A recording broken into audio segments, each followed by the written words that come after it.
30,000 Boeing employees are currently striking as we speak. UAW is gearing up for another strike against Stellantis. Stellantis, who they negotiated with only last year, is refusing to make good on their side of the bargain. Let's look at the Boeing strike and cover that.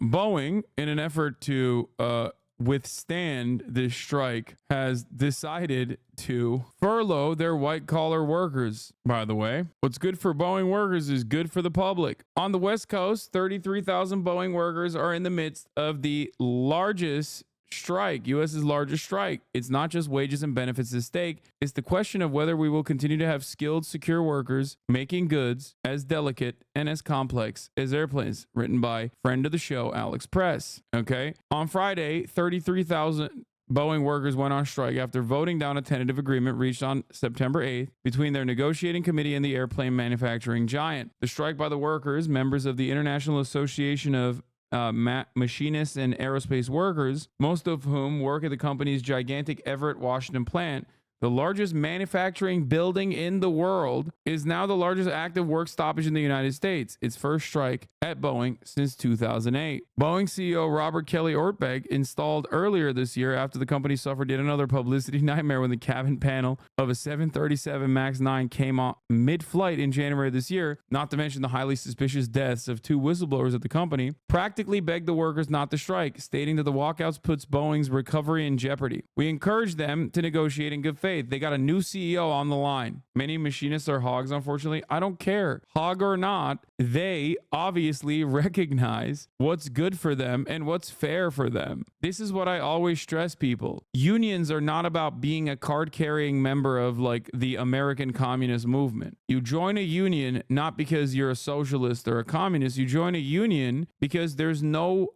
other way to bargain for a fair contract. United you bargain, divided you beg. That's how this shit works. Let's see what more perfect. How long are you gonna take it for? As long as it takes. How long it takes, man? As long as it takes. Don't even care. We're here for the long run, man. For a week, for 2 weeks. 2 months. Why not?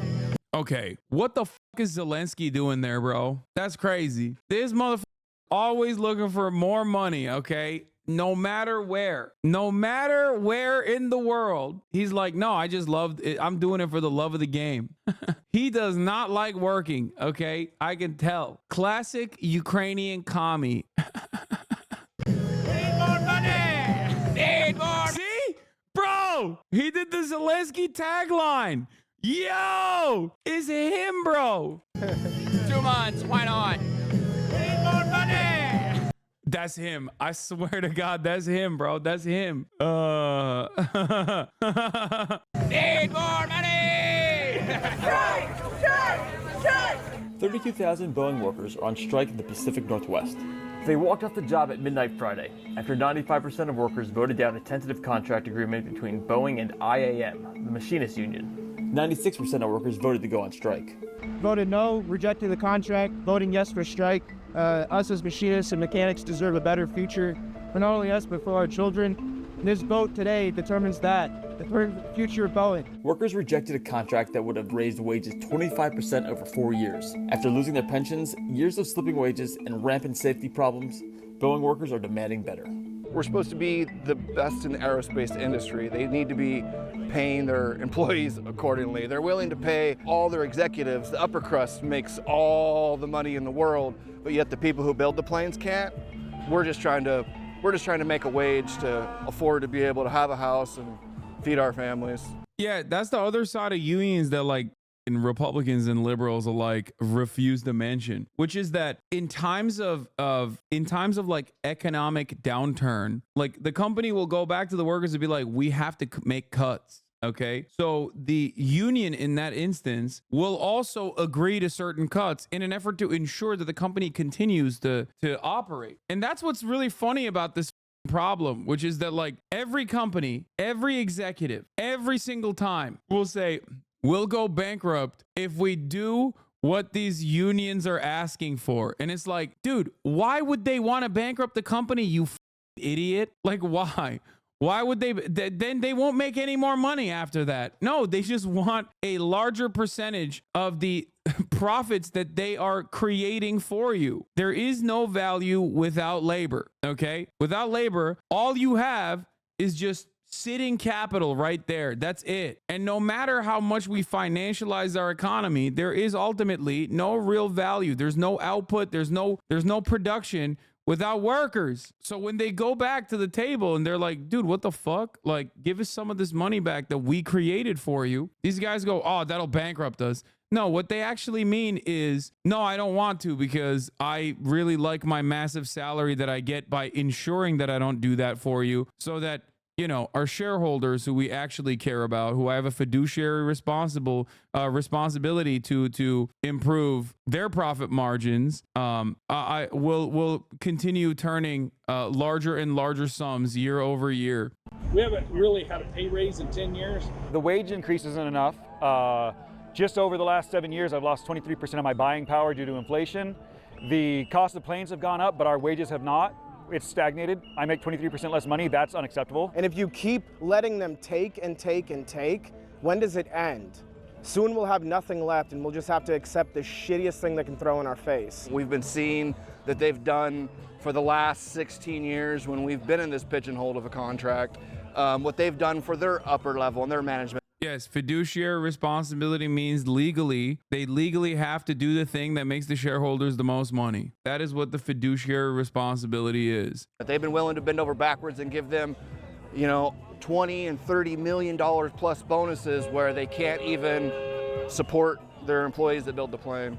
The future of Boeing is precarious, as the company struggles with a crisis of its own design, overwhelmed by safety problems and deluged with criticism after nearly 2 decades of financialization. Well, problems continue to mount for U.S. aerospace company Boeing after another string of international safety incidents. The NTSB says this photo shows the failed Alaska Airlines door plug still on the Boeing production line, without at least 3 of the 4 bolts to hold it in place. Our goal is to make sure.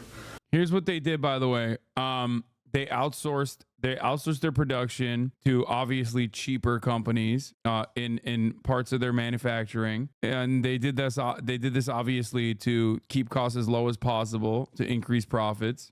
They relied on like internal manufacturing less and less. They also dropped the standards on their own personal manufacturing, but they literally cut corners every step of the way. And with the increase of additional money that they got, they went and they did stock buybacks. Is Murad out there protesting? Dog, this is in Washington. What are you talking about? This is the manufacturing facility in an entirely separate division at Boeing. He is not a machinist, nor a part of Boeing that is unionized.